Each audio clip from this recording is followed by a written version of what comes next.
Berjalan waktu teman-teman sekalian, Abdullah tumbuh besar dan mulai menjadi seorang pemuda yang cerdas, yang pintar, membantu ayahnya. Maka oleh Abdul Muttalib dinikahkan, dan dinikahkan oleh seorang wanita yang bernama Aminah. Dan Aminah dari turunan Abdul Manaf juga, jadi satu jalur, masih sepupu dengan Abdullah. Hanya saja dari Aminah ini, dari paman-pamannya Aminah itu dari penduduk asli Madinah, dari Aus dan Khazraj, dari suku Ansar di Madinah. Maka Nabi SAW di sini memiliki jalur dari dua kota suci, Mekkah dan Madinah. Pada saat sudah selesai melahirkan, baru menikah, beberapa hari kemudian ada tanda-tanda kehamilan di Aminah. Kemudian Aminah pun sempat melihat di dalam mimpinya pada saat akan melahirkan atau pada saat hamil besar, melihat dalam mimpinya, ia bermimpi bayi dalam kandungannya ini menyebarkan cahaya, dan cahaya itu menyebar ke seluruh muka bumi. Sebagian athar menyebutkan sampai ke Busra. Busra ini wilayah Irak sana, wilayah Persia gitu. Dan dia juga mimpi mengucapkan dalam mimpinya kalimat u'idzuhu billahil azim min kulli syarrin wa min kulli ainin wa min kulli hasid. Wa min kulli hasid. Tidak ada kata-kata ainnya. Artinya aku berlindung kepada Allah yang Maha Agung untuk bayi ini dari semua keburukan dan iri dengki orang lain. Berjalanlah hamil tersebut. Pada saat berumur beberapa bulan, ada sebagian ahli sejarah menyebutkan sekitar 6 bulan hamilnya Aminah di Nabi SAW dalam kandungan beliau, maka meninggallah Abdullah. Maka Nabi SAW jadi yatim sebelum lahir. Setelah itu Nabi SAW lahir, yang paling banyak dinukil oleh para ahli sejarah 12 Rabiul Awal di tahun gajah. Sudah kita sebutkan tadi, tahun gajah kejadian Ashabul Fil, dan tepatnya 50 hari setelah kejadian gajah itu, penghancuran gajah, 50 harinya disitulah lahir Nabi sallallahu alaihi wasallam.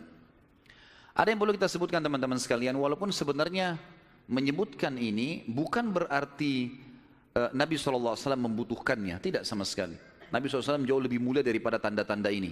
Tapi pada saat beliau lahir, ternukillah di Mekkah, di Madinah, beberapa kejadian yang memang ahli sejarah angkat. Yang pertama, kejadian yang unik pada saat Nabi SAW lahir adalah terlihatnya bintang Ahmad namanya. Apa itu bintang Ahmad? Orang-orang Yahudi yang ada di Madinah itu meyakini kalau Nabi terakhir yang mereka tunggu di Madinah keluar itu, kalau dia lahir akan kelihatan bintang yang mereka istilahkan dengan bintang Ahmad, dan mereka mengukir-ngukir bintang itu sesuai dengan keterangan dari Taurat. Seperti itulah pemahamannya pada saat itu. Allahu a'lam tentang masalah kebenaran masalah bintang ini, tapi yang jelas kebenaran bintang itu bisa dipercaya atau tidak, karena kita dalam Islam taunya bintang nggak boleh dipercaya gitu kan. Tapi ini pada saat itu dinukil oleh Hassan ibn Thabit radhiyallahu anhu, penyair Nabi SAW. Kebetulan umurnya dia beda 7 tahun dengan Nabi SAW. Beliau mengatakan setelah masuk Islam, setelah Nabi SAW hijrah ke Madinah, beliau mengatakan pada hari Nabi SAW lahir, aku kebetulan berada di salah satu benteng Yahudi, dan naiklah di malam hari kebetulan salah satu pendeta Yahudi lalu teriak dengan suara keras, wahai Yahudi, hai sekalian kaum Yahudi, sungguh telah terlihat pada malam ini bintangnya Ahmad, dan tidak terlihat kecuali pada saat ia lahir. Dan menurut Hassan ibn Thabit radhiyallahu anhu, memang umurnya beda 7 tahun dengan Nabi SAW, dan pada hari itu memang hari kelahiran baginda Nabi SAW. Yang kedua dinukil oleh para ulama tentang masalah kejadian-kejadian unik adalah Nabi SAW pada saat lagi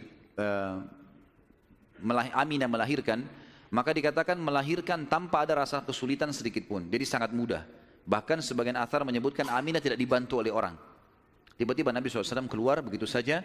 Dan yang ketiga, pada saat lahir, maka Nabi SAW dalam kondisi mengangkat kepalanya ke langit, seakan-akan orang yang sedang berdoa. Yang keempat, Nabi SAW lahir dalam kondisi sudah terkhitan. Sudah terkhitan. Yang kelima, Nabi SAW lahir juga tanpa terbebani lagi dengan sisa tali pusar, udah nggak ada. Lahir sudah terkhitan, ya, lahir sudah tidak ada tali pusarnya. Sampai poin di sini, sampai poin kelima ini, 4 poin ya, karena poin pertama tadi itu kejadian di Madinah. Jadi 4 poin ini, Aminah melahirkan dengan sangat mudah, Nabi SAW seperti berdoa ke langit, kemudian terkhitan, kemudian tali pusarnya sudah terlepas. Maka Abdul Muttalib, kakeknya, bangga sekali datang, sangat senang pada saat itu. Dia berkata, sungguh pada cucuku atau anakku ini ada perkara besar. Lalu Abdul Muttalib pun membawa bayi Nabi SAW ke Ka'bah saat baru lahir, dan ia yang memberi nama Muhammad. Yang memberi nama Muhammad. Baik, ada sedikit rahasia masalah nama Muhammad ini. Perlu teman-teman tahu, nama Muhammad sebelum Nabi Muhammad SAW tidak dikenal oleh orang-orang Arab. Gak ada satupun orang Arab bernama Muhammad pada saat itu, belum ada. Terus dari mana nama ini? Kok Abdul Muttalib bisa berikan nama cucunya? Ada kisahnya. Jauh sebelum lahir Nabi SAW, Abdul Muttalib pernah jalan-jalan ke negeri Syam bersama dengan 3 orang sahabatnya. Yang pertama Sulaiman bin Mujazi', salah satu kepala suku di Mekah. Yang kedua Hulayla bin Hajij. Dan yang ketiga Himran bin Rabi'ah. 3 orang ini bersama Abdul Muttalib, 4 orang ini pergi ke negeri Syam. Pas tiba di negeri Syam, ada salah satu pendeta Nasrani menemui mereka lalu berkata, kalian dari mana? Kata Abdul Muttalib, dari Jazirah Arab. Dari mana tepatnya? Dari kota Mekah. Kata pendeta itu, dari kota kalian nanti akan keluar Nabi terakhir. Dan Nabi terakhir itu bernama Muhammad. Kata Abdul Muttalib, dari mana engkau tahu itu semua? Dia bilang, dari kitab kami. Dalam Injil disebutkan. Namanya Muhammad. Maka keempat orang ini bertekad pada saat itu untuk memberikan nama kalau mereka dikaruniai anak setelah itu atau cucu, Muhammad. Dan dari 4 orang ini, pada saat balik ke Mekah, orang yang pertama mendapatkan cucu laki-laki adalah Abdul Muttalib. Itulah Nabi Muhammad SAW. Maka dia pun mengangkat bayi Nabi SAW lalu keliling di dekat Ka'bah lalu mengatakan, anak ini memiliki perkara yang besar. Aku memberikan nama Muhammad. Aku memberikan nama Muhammad. Terus dia mengucapkan kalimat itu. Kemudian selanjutnya teman-teman sekalian, yang keenam adalah goncangnya istana Kisra di Persia dan rubuhnya 14 teras istananya. Jadi ada teras-terasnya istana itu rubuh semua tanpa sebab, rusak semuanya. Pada saat melihat kejadian tersebut, Kisra sempat khawatir, lalu dia bertanya kepada para peramal-peramalnya lah, dukun-dukunnya segala. Maka mereka pun menjawab, goncangnya istana disebabkan karena hari ini lahir seseorang nabi, dan runtuhnya 14 teras ini menandakan terdapat 14 raja Persia, tinggal 14 orang saja. Selebihnya sudah runtuh kerajaan ini. Maka sempat Kisra bilang, 14 raja masih lama. Kalau satu raja punya 1100 tahun umurnya, berarti 1400 tahun. Tapi tanpa disadari oleh Kisra, para ahli sejarah muslim menukil, tanpa membenarkan ramalan ini ya. Kita bukan membenarkan, karena ramalan itu semua kalaupun bertepatan, karena mereka mencuri, syaitan mencuri berita dari langit. Bukan karena mereka tahu. Sebagaimana dijelaskan dalam ada hadits Nabi SAW. Dan ternyata setelah Kisra, yang pada saat Nabi SAW lahir itu ada, anak-anaknya berselisih pendapat, dan dalam waktu 4 tahun saja terjadi penggantian 10 orang Kisra. Mati semua, saling membunuh satu sama yang lain. Ya, dan puncaknya yang terakhir adalah yang ke-14 meninggal di zaman Umar radhiyallahu anhu. Pada saat Umar menembus wilayah Persia. Yang ke-7, padamnya api sesembahan kaum Majus. Jadi ada api yang disembah di beberapa titik di negeri Persia. Jadi mereka buat api besar dan api itu selalu disembah, tiap hari mereka sembah. Pada saat Nabi SAW lahir, api itu tiba-tiba mati dan mereka berusaha menyalakan, tidak bisa, selamanya mati. Sampai Persia pada saat itu seluruh Persia yang menyembah api, apinya mati semua, nggak ada. Mereka mau coba nyalakan sampai runtuhnya di zaman Umar bin Khattab, nggak ada api mereka. Nggak bisa lagi mereka nyalakan api untuk disembah ya, nggak bisa lagi mereka nyalakan. Setiap kali di wilayah Persia dinyalakan api mati, padam. Mereka cuma pakai masak, misalnya di situ padam, nggak bisa sama sekali. Yang ke-8, hanyutnya air sungai Sawa. Sungai Sawa ini teman-teman sama dengan sungai Gangga sekarang di India. Di kultus dianggap ini sungai apalah, keramat lah dan seterusnya, gitu kan. Maka orang-orang Persia meyakini sungai Sawa ini adalah sesuatu yang luar biasa. Kalau ada yang mati, mereka bakar, lalu mereka lempar debunya di situ, airnya diambil, dianggap suci, apalah segala macam. Subhanallah, karena sungai ini selalu ditaruh tumbal segala macam. Waktu Nabi SAW lahir, air sungai ini hilang. Nggak ada airnya sama sekali, kering. Sampai sungai Sawa dilupain udah, nggak ada lagi sungai. Namanya memang sungai Sawa. Yang ke-9, dan ini agak sedikit kita titik beratkan, adalah kisah Halimah As-Sa'diyah. Tradisi orang Arab dulu teman-teman sekalian, terutama orang-orang Quraisy, setiap bayi lahir selalu dititipkan untuk disusui dan dibesarkan selama 2 tahun di luar kota Mekah, tepatnya di padang pasir. Ada alasan kenapa mereka titipkan anak-anak mereka ke padang pasir sama orang-orang Badui. Yang pertama, agar bahasa Arab fusha anak-anak mereka terjaga. Apa itu bahasa Arab fusha? Bahasa Arab ada 2 macam.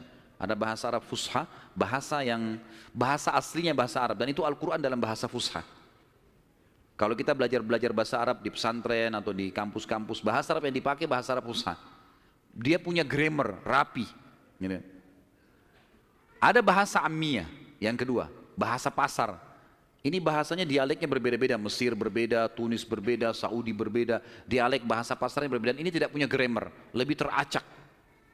Ya mungkin kalau dalam bahasa Inggris dari Inggris sendiri, negeri Inggris dengan dari Amerika. Agak berbeda, grammarnya lebih rapi gitu kan. Tapi kita tidak bahas masalah itu tentunya. Yang jelas orang-orang Quraisy untuk menjaga bahasa fusha, maka mereka menitipkan anak mereka ke Badui, karena orang Badui masih pakai bahasa fusha. Sementara penduduk asli Mekah pada saat itu sudah sering lalu-lalang jemaah haji. Jemaah haji ini dari berbagai wilayah. Makanya kita temukan bahasa Arab yang kalau tanda kutip ya, yang paling kacau itu bahasa Arabnya orang Mekah sampai hari ini. Karena bercampur baur antara bahasa Arab dengan bahasa Urdu, dengan bahasa Indonesia, dengan campur-campur. Jadi kalau kita ngomong sama mereka itu nggak jelas kadang-kadang. Memang orang-orang Mekah dikenal begitu, karena memang campur baurnya jemaah haji ini. Karena mereka nggak bisa bahasa Arab, mereka pakai bahasanya. Jadi orang sana terpaksa belajar bahasa Persia, belajar bahasa Melayu, belajar macam-macam. Seperti itulah. Nah, dari zaman dulu memang orang-orang Quraisy sudah khawatir dengan itu, perubahan bahasa. Yang kedua, alasannya kenapa anak-anak mereka dititipkan di padang pasir, karena sisi kesehatan. Padahal zaman dulu belum ada seperti kita ya, masalah kimia-kimia dan segala polusi udara masih belum ada. Tapi orang-orang Quraisy sudah berpikir itu. Anak-anak mereka ditinggalkan di padang pasir untuk menjaga kesehatan tubuh mereka, karena makanannya alami gitu kan. Hewan-hewan yang langsung disembelih, langsung dimakan, susu kambing yang diminum, memang sehat. Dan juga udara, gitu kan. Serta juga orang-orang Badui ini melatih anak-anak mereka hidup untuk hidup susah. Berburulah, membantu orang tuanya, seperti itulah.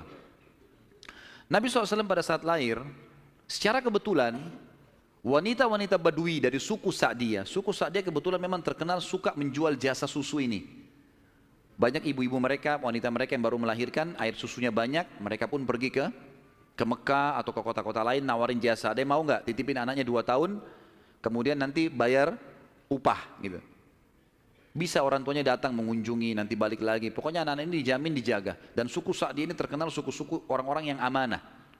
Maka orang tidak ragu nitipan anaknya. Datanglah beberapa wanita dari Sa'diyah, di antaranya Halimah.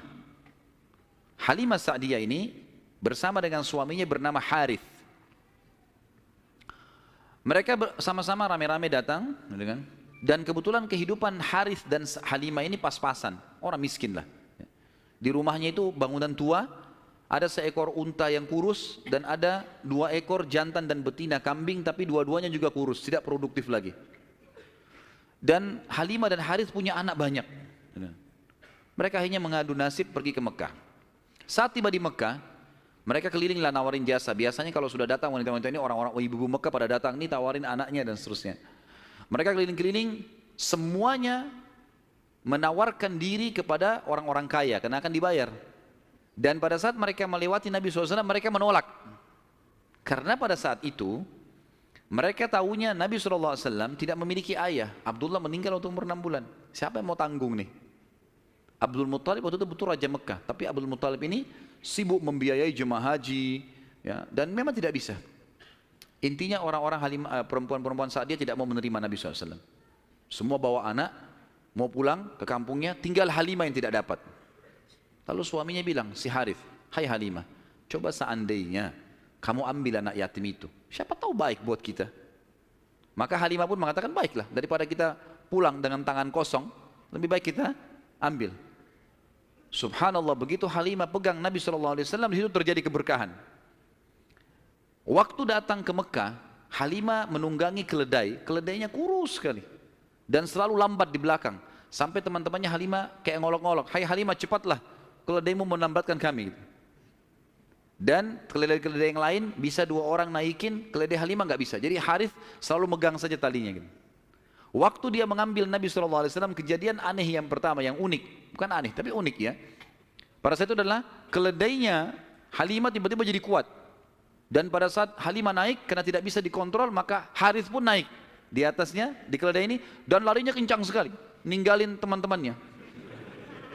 Sampai teman-temannya Halimah bilang, hai Halimah, itu keledai tadi yang kamu pakai ke Mekah. Dia bilang, iya, tapi kita nggak bisa kontrol, ini lari kencang sekali keledainya. Lalu kemudian pada saat tiba di sana, Halimah memiliki tadi saya bilang seekor unta betina yang lemah. Tiba-tiba saja waktu tiba di rumah dilihat untanya gemuk. Ini baru 2-3 hari ditinggalkan, nggak ada yang urus, gemuk sekali untanya. Dan tiba-tiba saja unta betina itu punya kantong susu yang penuh. Sehingga Halimah sama Harith memerahnya, dan setiap habis diperah penuh lagi. Biasanya unta butuh makan, minum dulu baru penuh, ini enggak. Setiap habis diperah penuh lagi. Dia minum dengan anaknya, dengan istrinya, si Harith ini dengan Halimah minum, kemudian anak-anaknya, dan bahkan sempat dibagi-bagi ke teman-temannya, tetangganya. Karena penuhnya, setiap diperah, kasih lagi, penuh lagi. Begitu terus. Ya. Kemudian 2 kambing, jantan dan betina yang kurus juga tadi, tiba-tiba gemuk, dan tiba-tiba betinanya hamil dan punya anak. Dan akhirnya menjadi banyak. Karena banyak, oleh Halimah dan Harith dijuallah beberapa ekor domba ini, dapat duit, dibeli unta jantan. Lalu diternak lagi unta jantan ini sama yang betina. Tiba-tiba saja punyanya Halimah ini, domba dan unta ini menjadi banyak sekali. Dan Halimah serta Harith menjadi orang paling kaya di saat dia. Sampai akhirnya Halimah tidak butuh lagi untuk mengambil anak-anak yang disusui. Berkah luar biasa. Sampai terkenal di suku Sa'diyah pada saat itu, mereka berkata, dimanapun Halimah dan Harith gembalakan dombanya atau untanya, ikutkan, karena pasti gemuk. Dan memang betul, kalau ikut digabungkan berdekatan dengan gembalanya mereka, jadi hebat, jadi bagus, jadi subur, jadi begitu luar biasa berkahnya. Halimah berkata, didongkel dalam buku-buku sejarah tentunya, Muhammad telah tumbuh tidak alami, bukan seperti anak-anak sebayahnya. Pada saat dia umur 2 tahun, perilakunya dan pemahamannya sudah seperti anak 6 tahun. Mudah diberikan penjelasan, tidak suka membuat marah, banyak hal-hal gitu. Saat tiba masa pengembalian, sudah umur 2 tahun, Halimah dan Harith pergi membawa Nabi SAW ke Mekah untuk dikembalikan pada Aminah, tapi mereka memohon-mohon, tolonglah hai Aminah, biarkanlah tinggal bersama kami. Anak ini kami akan jaga, lihat sehat Muhammad, gak ada masalah. Karena mereka lihat berkahnya. Dan kami tidak butuh bayaran, gak usah bayar. Muhammad ini waktu datang luar biasa, kejadiannya begini, segala macam. Baiklah, kata Aminah silahkan. Dibawa, tentu Aminah ini bolak-balik ya, ngelihat anaknya, balik lagi, tapi tinggal di sana. Sampai akhirnya Nabi SAW tinggal di suku Sa'diyah sampai umur 6 tahun. Sampai umur 6 tahun. Nah di umur 6 tahun ini teman-teman ada kejadian. Waktu Halimah lagi masak, tiba-tiba saja dari kejauhan anaknya lari. Jadi ada anak Halimah laki-laki dan perempuan yang kurang lebih sebaya dengan Nabi SAW. Ada yang lainnya tentu sudah besar-besar. Nah si laki-laki ini yang lebih tua dari Nabi SAW lari-lari mengatakan, wahai ibu, saudaraku dari Quraisy telah dikeroyokin oleh 2 orang. Lihatlah. Maka Halimah ketakutan.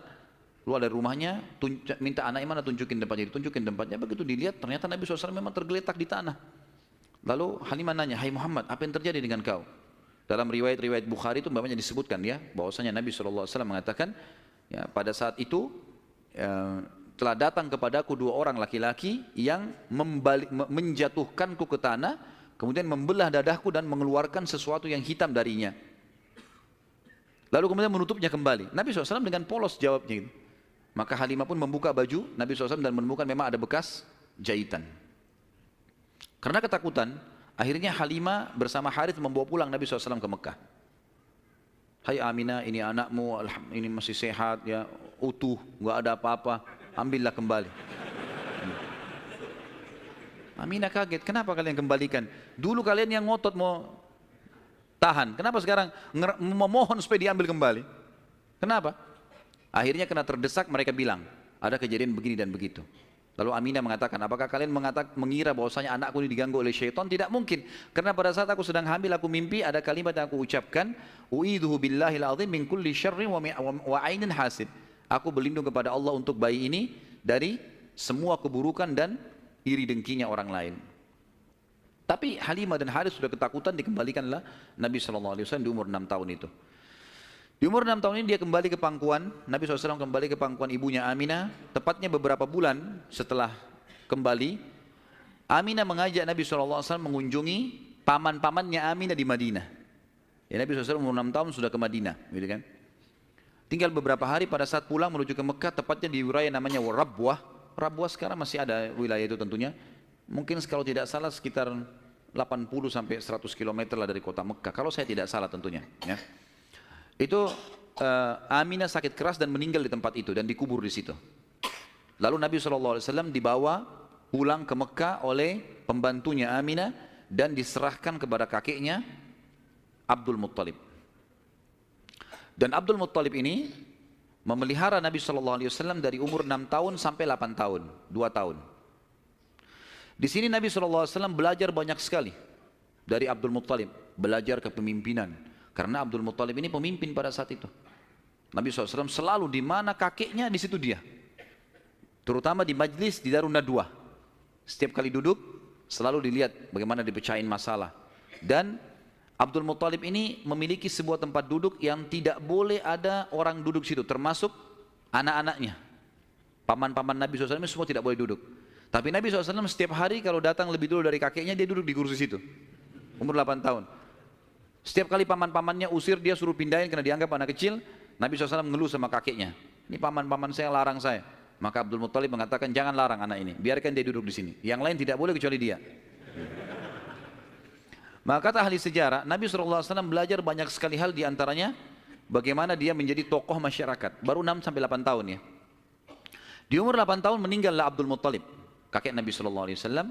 Kemudian diambil alih dan dipelihara oleh pamannya Abu Talib. Dan Abu Talib memelihara Nabi SAW dari umur 8 tahun sampai Nabi SAW mandiri. Sebenarnya tinggal serumah dengan Abu Talib sampai menikah, sampai umur 25 tahun. Tapi Nabi SAW waktu itu mulai 8 tahun, karena Abu Talib ini pamannya orang miskin, maka beliau pun akhirnya niat ingin membantu. Abu Talib seringkali dititipkan amanah gembalaan domba oleh masyarakat Mekah, maka Nabi SAW pun mengambil alih dan memelihara domba-domba itu. Datang ke padang pasir, digembalakan. Dan ini teman-teman sekalian perlu digarisbawahi, memang semua nabi-nabi dengan hikmah Allah memang dibuat atau di awal-awal umur mereka sebelum dinobatkan jadi nabi mengembala domba. Kata Nabi SAW, tidak ada seorang nabi pun kecuali menjadi pengembala domba sebelum masa penobatan. Sebagian ulama tentu membahas masalah domba ini karena domba-domba ini hewan-hewan yang lembut. Kalau mereka makan, mereka tidak rebutan, artinya mereka mengelompok di padang pasir. Dan pada saat lagi nunggu gembala, orang pengembala ini bisa bertafakur, melihat langit luas, menunggu berjam-jam. Jadi itu juga ada di antara hikmahnya. Nabi SAW ini mengembala teman-teman sekalian dari umur 8 tahun sampai umur 21 tahun. Mengembala domba. Ya. Ini umur di mana Nabi SAW pada saat itu mengembala atau menjaga gembalaan ini. Tentu di atas umur 21 tahun, baginda Nabi SAW sudah mulai terjun ke bisnis. Sudah mulai terjun ke bisnis, meninggalkan gembala domba, kemudian mulai berusaha. Di antara yang dilakukan oleh Nabi SAW adalah membeli beberapa produk di pasar Ukaz, pasar khasnya orang Mekah. Ya. Kalau yang saya pernah kumpulkan informasi, kalau tidak salah memang lokasinya di pasar Seng dulu itu. Tapi sekarang pasar Seng juga sudah dihancurin ya. Dan teman-teman yang belum pernah ke sana belum tahu, tapi yang sudah berangkat dulu tahu. Di situ sudah terkenal pasar dari dulu, tapi sekarang sudah diratakan jadi jalanan dan bangunan. Nabi SAW mulai di umur 21 tahun berdagang, dan di hari pertama beliau berdagang, beliau mengambil barang-barang kemudian beliau menjualnya. Ada satu orang yang datang membeli dagangan Nabi SAW, membeli dagangan Nabi SAW. Orang ini dari luar Mekah. Dia datang, ini umur Nabi sudah 21 tahun ya, sudah tinggalin gembalaan, sekarang mulai masuk bisnis. Pada saat Nabi SAW transaksi sama orang ini mengatakan, ini saya bayar cash, hai Muhammad, saya titipin barangnya. Setelah tawaf, saya akan ambil. Orang ini umroh, gitu kan. Tentu dengan cara umroh pada saat itu ya, mereka sambil menyembah berhala dan seterusnya. Ini syariat Nabi Ibrahim yang masih tertinggal. Ternyata orang ini setelah selesai umroh, dia pulang ke kampungnya, dia lupa kalau dia sudah transaksi dengan seorang masyarakat Mekah bernama Muhammad ini sallallahu alaihi wasallam. Maka orang ini pulang ke kampungnya, 3 hari kemudian baru diingat sama dia. Diingat dia transaksi. Kalau tidak salah bahkan kampungnya orang ini 3 hari dari Mekah. Jadi 3 hari pergi, dia setelah 3 hari perjalanan tiba di kampungnya, 3 hari kemudian baru ingat, sudah 6 hari. 3 hari lagi kembali ke Mekah, 9 hari. Begitu tiba di Mekah, dia buru-buru ke pasar Ukaz, dia kaget melihat Nabi SAW dalam kondisi yang sama. Menjaga barangnya, tidak bergerak di situ terus. Waktu itu belum ada penyumbatan jadi Nabi ya, belum ada syariat, belum ada apa-apa. Lalu orang itu bertanya, "Hai Muhammad, apakah kau menunggu dari pertama saya terhadap kamu di barang ini?" Dia bilang, "Iya, karena Anda mengatakan suruh tunggu."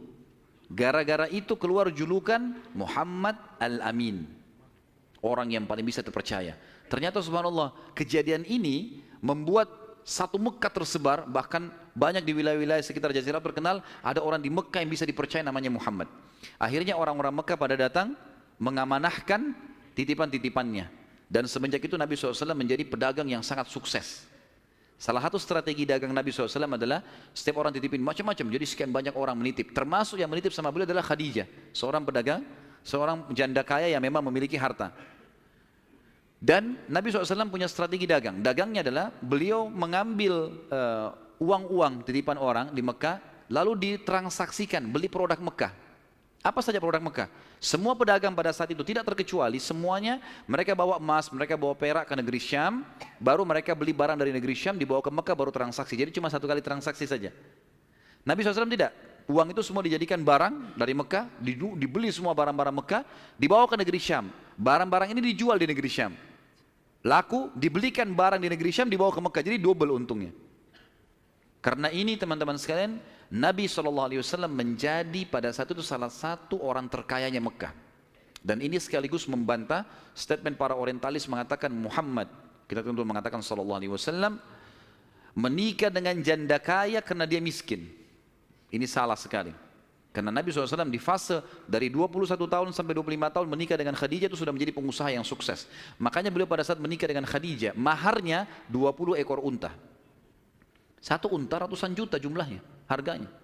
Anggap kita hitung 100 juta saja, kalau 20 berarti 2 miliar. Ada antum sini melamar 2 miliar? Paling perangkat sholat. Jangan tersinggung. Jadi Nabi SAW melamar Khadijah dengan 20 ekor unta. Ini dusta orang kalau mengatakan Nabi SAW orang miskin. Dari mana? Pengusaha sukses, gitu kan? Dan waktu itu umurnya masih 25 tahun. Baik teman-teman sekalian, saya akan tutup pertemuan kita ini dengan, nanti kita akan kembali ke kisah Khadijah ya, radhiyallahu nanti pernikahannya dengan Nabi SAW segala. Tapi ada kejadian yang perlu saya titik beratkan. Kejadian pada saat umur Nabi SAW 12 tahun. Kita review dulu kembali. Waktu umur 12 tahun, kan beliau dari umur 8 tahun sampai menikah kan tinggal sama Abu Talib. Dan Nabi SAW punya akhlak yang baik sekali, mulia sekali. Sampai Abu Talib itu sendiri malu dengan Nabi SAW di umur 8 tahun. Anaknya Abu Talib banyak. Kalau istrinya Abu Talib lagi siapin makan, anak-anaknya pada berebut. Nabi SAW duduk di pojok rumah. Enggak sama sekali. Enggak berebut. Nanti kalau selesai makan ada sisanya beliau makan. Sallallahu alaihi wasallam. Punya akhlak yang mulia dari masih kecil. Sampai Abu Talib bilang sama istrinya, khusus untuk Muhammad sisipkan makanan. Karena dia tidak ikut berebut sama mereka. Gitu kan. Baik, di umur 12 tahun, pernah satu waktu Abu Talib ini mau ke negeri Syam, urusan dagang. Pertama kalinya Nabi SAW, biasanya Nabi ini selalu pemalu, nggak banyak minta dan nuntut ke pamannya. Khusus pada saat itu Nabi SAW bergantung di bajunya Abu Talib, nggak mau lepasin. Pokoknya dia mau ikut. Abu Talib heran, nggak pernah Nabi SAW berperilaku begini. Musyawarah sama istrinya, nggak pernah Muhammad begini. Kenapa seperti ini? Pasti ada sesuatu gitu. Maka setelah musyawarah, kayaknya dibawa aja deh. Dibawalah ke negeri Syam. Pergilah Nabi SAW bersama dengan Abu Talib dan kafilahnya. Pada saat mau tiba di negeri Syam, sebelum tiba di negeri Syam, kafilah ini melewatin sebuah gereja teman-teman sekalian. Dan di situ ada satu pendeta bernama Bahira. Ini riwayat Bukhari Muslim menceritakan masalah itu ya. Dan sampai sekarang di negeri Syam masih ada puing-puingnya gerejanya Bahira ini. Pada saat itu di zaman Nabi SAW ada gereja ini dan sampai sekarang masih ada sisa puingnya. Saya pernah lihat cuplikannya sendiri, ada sisa puingnya di negeri Syam. Tepatnya di Syria ya. Kemudian teman-teman sekalian, pada saat melewatin kafilah ini melewatin gereja, si Bahira ini kepala pendeta di gereja itu memang lagi nunggu informasi tentang Nabi terakhir nih. Dia ngeliat-lihat di jendela gerejanya, setiap kafilah lewat dilihat sama dia, terutama yang dari Jazirah Arab. Secara kebetulan dengan hikmah ilahi lewat kafilahnya Abu Talib, dan kafilah ini agak berbeda dengan yang lainnya. Kafilah itu berarti 3 unta ke atas ya, baru dinamakan kafilah. 3 ekor unta ke atas baru dinamakan kafilah. Waktu lewat kafilah Abu Talib ini ada awan yang menaunginya. Beda dengan kafilah lain, padahal lagi terik matahari. Dan tidak sengaja kafilah Abu Talib istirahat di sebelah gereja, dan ada pohon-pohon kurma yang berderet, itu semuanya seperti menundukkan daun-daunnya ke kafilah itu. Pendeta ini perhatikan, kafilah tanya ini, kirim satu orang, tanya mereka kafilah dari mana nih? Jawabannya dari Jazirah Arab. Dari mana? Dari kota Mekah. Kata Bahira, hidangkan makanan sebaik mungkin di gereja, undang semua kafilah ini masuk makan. Diundanglah. Ringkas cerita, masuklah mereka untuk makan, dan pada saat satu kafilah ini masuk, yang ditinggalkan di situ hanya Nabi SAW. Nabi nggak boleh masuk, karena tradisi orang Arab dulu aib kalau anak kecil ikut makan. Nanti selesai orang tua makan baru makan. Tapi ini tradisi jahiliyah. Kalau sekarang antum lakukan, antum juga jahiliyah. Makan, kasih anak-anak makan. Kenapa harus disendirikan? Mungkin dia lapar, kesian. Baiklah. Waktu lagi makan, Bahira ini memperhatikan satu persatu orang-orang Quraisy ini, wajahnya. Karena mereka tahu cirinya Nabi terakhir. Alisnya, wajahnya, mukanya, kulitnya, jalur nasabnya, semua jelas. Tidak semua, tidak ada tanda-tanda kenabiannya. Ini mukanya muka biasa semua. Maka si Bahira tanya, apakah masih ada dari kafilah kalian yang tidak ikut makan? Kata mereka, ada satu anak kecil di depan, kami suruh jaga barang kami.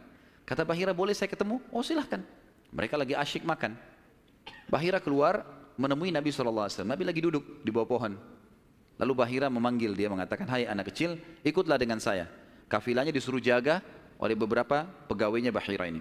Masuk di satu ruangan di gereja, kemudian Nabi SAW berdiri lalu kata, jadi orang Mekah begini teman-teman, di Mekah itu ada patung, namanya Lat dan Uzza. Lat dan Uzza ini 2 patung yang luar biasa dikultuskan di Mekah, hebat patung ini menurut mereka. Jadi kalau bersumpah atas nama Lat dan Uzza sudah tidak mungkin berbohong. Kalau bohong kualat nih. Maka pendeta ini tahu Bahira, dia bilang, hai anak kecil, saya akan bertanya kepadamu atas nama Lat dan Uzza. Ini semua anak kecil sampai orang tua di Mekah tahu nama ini, dan mereka ketakutan kalau dengar nama ini. Apa jawaban Nabi SAW waktu itu? Umur 12 tahun, masih kecil. Kalau kita sekarang masih SD gitu kan. Maka beliau mengatakan, jangan engkau sebutkan 2 nama berhala itu karena aku membencinya. Aku tidak suka dengan patung itu. Penasaran Bahir. Diperhatikan wajahnya, alisnya, matanya Nabi SAW. Perlu teman-teman tahu ya, ciri fisik Nabi SAW itu luar biasa. Tersebutkan secara rinci di Taurat dan Injil. Allah mengatakan dalam Al-Quran, A'udzubillahi minasyaitonirrajim, ya'rifunahu kama ya'rifuna abna'ahum. Orang-orang ahli kitab, terutama Yahudi dan Nasrani ini, maksudnya orang Yahudi dan Nasrani, betul-betul mengetahui Muhammad SAW sebagaimana mereka mengenal anak-anaknya. Karena terinci. Disebutkan dalam hadis, alis Nabi SAW seperti busur panah yang lebar, berwarna hitam dan tebal. Bola mata beliau SAW besar, kelopaknya, dan dipenuhi dengan bulu mata yang lebat. Bola matanya putihnya putih bersih, hitamnya hitam pekat. Hidungnya yang mancung, bibir, dahi dan pipi yang setara dengan wajah, tidak oval dan juga tidak bulat, gitu kan. Kulitnya sangat putih sampai Nabi SAW pipinya kemerah-merahan. Jadi sangat tampan, luar biasa. Sampai ahli hadis mengatakan, kalau Yusuf alaihissalam diberikan sepertiga gagahan dunia, maka Nabi SAW diberikan seluruh kegagahan dunia. Tidak pernah ada orang melihat Nabi SAW tidak suka. Manusia terbaik, pilihan, paling sempurna nasabnya, paling sempurna ilmunya, fisiknya, segala-galanya. Bahira memperhatikan Nabi SAW, ini semua ciri yang disebutkan dalam Injil ada. Dia masih bimbang, dia ingin buktikan satu hal. Apa itu? Dalam Taurat dan Injil juga disebutkan setiap nabi itu punya tanda kenabian. Apa tanda kenabian teman-teman sekalian? Sebuah daging yang menggumpal di pundak sebelah kanan, dan daging itu berwarna merah kehitam-hitaman dan memiliki bulu yang lebat. Maka Bahira berkata, hai anak kecil, apa kau izinkan saya untuk melihat punggungmu? Dia mengatakan, iya silakan. Dibukalah oleh Nabi SAW. Begitu dia lihat tanda itu, lalu Bahira menciumnya dan mengatakan, kaulah orangnya. Tapi garis bawah satu hal ya, tanda ini tanda kenabian. Sudah selesai dengan Nabi Muhammad SAW. Jadi kalau di punggung antum ada dusta semua itu. Tidak ada hubungannya sama Nabi. Loh ya, karena banyak orang yang ngaku-ngaku Nabi nih. Kata Nabi SAW akan datang 50 dajjal, pendusta. Setelah aku meninggal, mengaku semuanya Nabi. Mereka semua pendusta, aku penutup para Nabi dan Rasul, gitu kan. Karena ada orang mengaku gitu. Jadi ini khas untuk Nabi-Nabi dan sudah ditutup dengan Nabi Muhammad SAW. Sudah habis ceritanya. Nah, jadi kalau ada yang gumpal-gumpal tuh daging numpang aja. Pada saat itu, Buhairah pun membawa Nabi SAW masuk ke dalam ruangan makan lalu berkata, siapa walinya anak ini? Wali, ya. Siapa walinya anak ini? Kata Abu Talib, saya ayahnya. Abu Talib berkata, pamannya. Kata Buhairah, tidak mungkin kau ayahnya. Anak ini mati ayahnya waktu dia masih 6 bulan di perut ibunya. Pendeta di negeri Syam tahu. Anak ini meninggal ayahnya waktu dia umur 6 bulan di perut ibunya. Dan ibunya meninggal pada saat dia umur 6 tahun. Serta dia dibina dan dididik. Dibina itu maksudnya dikasih, kalau bahasa Arab itu bina itu berarti seperti bangunan itu dibanguni, dididik, dibesarkan dan seterusnya oleh kakeknya sampai umur 8 tahun. Dan kalau kau benar kerabatnya, kau adalah pamannya. Abu Talib kaget, dari mana anda tahu semua itu? Benar semua. Dia bilang, kami temukan dalam kitab kami. Ketahuilah, keponakan kau ini adalah nabi terakhir yang sedang ditunggu oleh orang-orang. Dan kalau orang Yahudi tahu dia dari turunan Arab, maka pasti mereka akan membunuhnya sebagaimana mereka berusaha membunuh Isa alaihissalam. Kalau mereka tidak suka, mereka tolak, gitu kan? Maka jangan bawa ke negeri Syam, bawa pulang ke Mekah segera. Akhirnya dibawa pulanglah Nabi SAW ke Mekah pada saat itu. Waktu dibawa pulang ke Mekah, setelah tiba di Mekah, maka ada kejadian kecil di sini dan kita tutup dengan ini tentunya. Waktu sudah pulang ke Mekah, Abu Talib sudah mulai ketakutan karena dia sudah dengar informasi tentang ponakannya nih. Zaman dulu juga teman-teman sekalian, ada tradisi buruk ini sebenarnya, tradisi buruk juga. Seringkali dukun-dukun dan peramal ini menjual jasa. Mereka datangin negeri-negeri atau kota-kota, tawarin jasa. Datang, tancapin kemah, kemudian mereka jual jasa. Ayo siapa yang mau diramal, bayar. Gitu kan? Seperti itulah. Waktu itu, pas Abu Talib tiba di Mekah, pas peramal-peramal lagi masuk di Mekah. Maka orang-orang Mekah bawa anaknya, suruh ramal. Lihat mukanya, lihat tangannya, lihat segala macam. Pada saat itu teman-teman sekalian, Abu Talib ingin mengetes. Dia bawa Nabi SAW, dicari sama dia, mana pimpinannya dukun nih, peramal-peramal nih. Ditemukan lalu dibawalah Nabi SAW, waktu masih kecil, umur 12 tahun tadi, dibawa. Terus pimpinan peramal itu dalam kisah, dalam buku sejarah disebutkan, memandang Nabi SAW dengan pandangan yang sangat tajam. Dan dia tidak bicara apa-apa. Dia mengatakan, tahan anak ini. Lalu dia masuk ke kemahnya. Kemungkinan dia bicara sama dukun, sama setan-setannya nih. Makan dukun. Ini saya nggak bisa tebak anak ini nih. Abu Talib lihat pimpinan ini, biasanya dia kalau anak-anak Mekah datang, oh ini nasibnya begini, sudah bawa, bayar. Seperti itulah. Ini enggak. Lama dalam kemah. Abu Talib ketakutan, dibawa Nabi SAW. Dan Abu Talib titip pesan, kalau dia tanya, jangan sebutin di mana anak ini. Dibawalah Nabi SAW pulang ke rumah, Abu Talib kembali ke situ. Lama, baru dukun itu keluar, peramal itu keluar dari kemahnya. Lalu dia teriak, mana anak tadi itu di sini? Nggak ada yang nyaut, karena Abu Talib sudah titip pesan. Abu Talib waktu itu termasuk anaknya Abdul Muttalib, Raja Mekah. Tapi Abu Talib tidak dinobatkan jadi raja pada saat itu kan. Maka mereka diam. Yang kedua kali, mana anak itu di sini? Sampai 3 kali, kesimpulan terakhir, kata peramal itu, kita tentu tidak percaya peramal. Tapi dia mengatakan, ya, kalau anak itu memiliki kedudukan yang sangat tinggi, dan dia akan memimpin dunia. Begitu loh bahasanya. Dengan ini teman-teman sekalian, maka orang-orang Mekah jadi lebih yakin kalau Nabi SAW ini punya kedudukan. Walaupun kita secara orang Muslim tidak percaya dengan dukun semua, tapi historinya begitu. Secara histori seperti itu. Allahu a'lam.